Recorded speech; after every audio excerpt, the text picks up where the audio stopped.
ही घटना मी कॉलेजच्या पहिल्या वर्षात शिकत असताना घडली.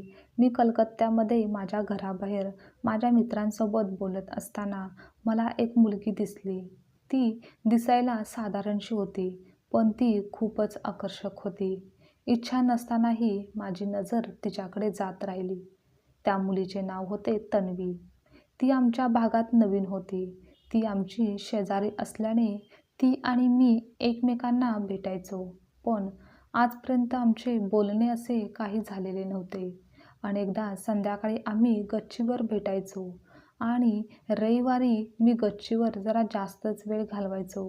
कारण तन्वी टेरेसवर येईल या आशेने, ज्यामुळे मी तिला पाहू शकेन आणि तीही मला पाहील. असाच वेळ निघून गेला आणि मी तन्वीकडे आकर्षित होऊ लागलो. एक दिवस तन्वीची आई आणि माझी आई आपापसात बोलत होत्या.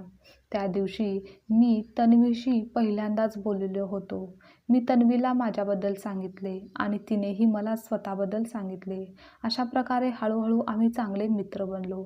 एक दिवस तन्वीने मला विचारले की तुझी मैत्रीण आहे का? त्यावर मी तिला सांगितलं की एक मुलगी होती ज्या मुलीवर मी खूप प्रेम केलं. तिने माझा विश्वासघात केला. ती फक्त माझा वापर करत होती. तिने माझे हृदय तोडले. यावर तन्वीने माझे सांत्वन केले आणि सर्व काही ठीक होईल असे सांगितले. मला तन्वी सापडली याचा मला खूप आनंद झाला आणि त्या दिवसापासून मी त्या संध्याकाळचा विचार करू लागलो. तन्वीसाठी जे मला वाटते ते तिलाही माझ्यासाठी वाटत असेल की नाही, किंवा ती मला फक्त एक मित्र म्हणून पाहते. आम्ही दोघे एकत्र खूप चांगला वेळ घालवला. घरीही मला येणे-जाणे होत राहायचे. आम्ही नेहमी एकत्र राहत होतो. ती मला तिची बेस्ट फ्रेंड मानत असते हे नक्की, पण तिला माझ्याबद्दल नेमकं काय वाटतं हे मला खोलवर माहीत नव्हतं. एक दिवशी तन्वीचे आई-बाबा एका नातेवाईकांच्या घरी एका कार्यक्रमाला गेले होते. त्या दिवशी तन्वी आणि तिचा धाकटा भाऊ घरी एकटेच होते. मी हिंमत एकवटली आणि रात्री तन्वीच्या घरी गेलो. त्या रात्री ती गच्चीवर असताना मला तिला सांगायचं होतं की मला तिला बघायचं आहे आणि तिच्यासोबत वेळ घालवायचा आहे, पण ती तेव्हा आलेली नव्हती. म्हणून मी एक दिवस तन्वीला मेसेज केला, पण तिच्याकडून काहीच रिस्पॉन्स आला नाही.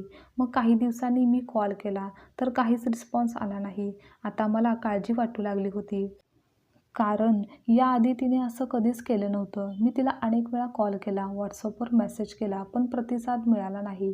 नंतर मी घरी गेलो, पण घर बंद होते. ते पाहून माझ्या आयुष्यात सर्व काही निराशाजनक आणि दुःखी दिसत होतं.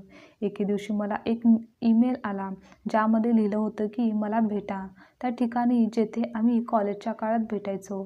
खाली तन्वीचं नाव लिहिलेलं होतं. मी तिला तेथे जाऊन पाहिलं.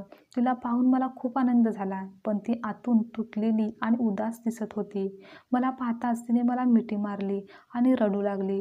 मला जाणवलं की काहीतरी गडबड आहे.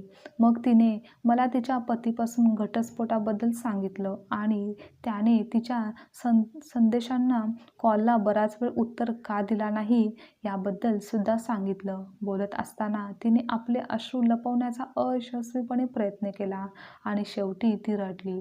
मी तिला माझ्या घरी येण्यास सांगितलं, कारण त्यांचे कुटुंब आता त्यांच्या वडिलांच्या मूळ घरात गावी राहत होते. घरी आल्यावर मी आईला भेटलो आणि तन्वीशी बोललो. आम्ही दोघांनीही जुना काळ आठवू लागलो. तन्वीच्या बाबतीत जे काही झालं त्याबद्दल मला दुःख तर होतंच, पण आतून एक आनंदाची भावना देखील होती की आज पुन्हा माझ्याबरोबर ती सोबत आहे.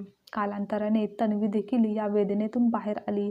मग एक दिवस मी विचार केला की आता मी माझ्या भावना तन्वीला सांगेन, कारण 5 दिवसांनीच तर तिचा वाढदिवस होता. तिला सरप्राईज देण्यासाठी मी तिच्या वाढदिवसाची तयारी करू लागलो आणि त्याच दरम्यान एके दिवशी मला तन्वीच्या नंबरवरून फोन आला, पण तो आवाज तिचा नव्हता.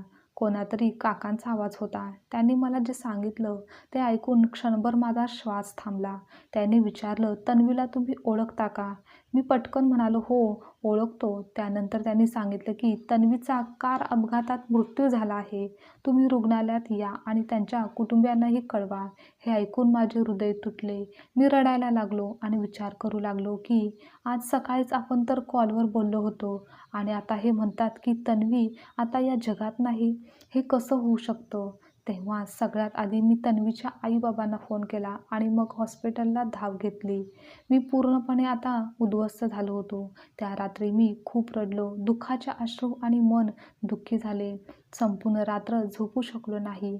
आज तन्वी आपल्यात नाही, पण तरीही मला तिची आठवण येते. कारण आजही मी तिच्यावर खूप जास्त प्रेम करतो. पण कदाचित तिचे आणि माझे नाते फक्त एवढ्यापुरतेच मर्यादित होते. आजची कथा तुम्हाला आवडल्यास लाईक, शेअर, कमेंट करा आणि चॅनलवर नवीन असाल तर चॅनलला सबस्क्राईबसुद्धा नक्की करा.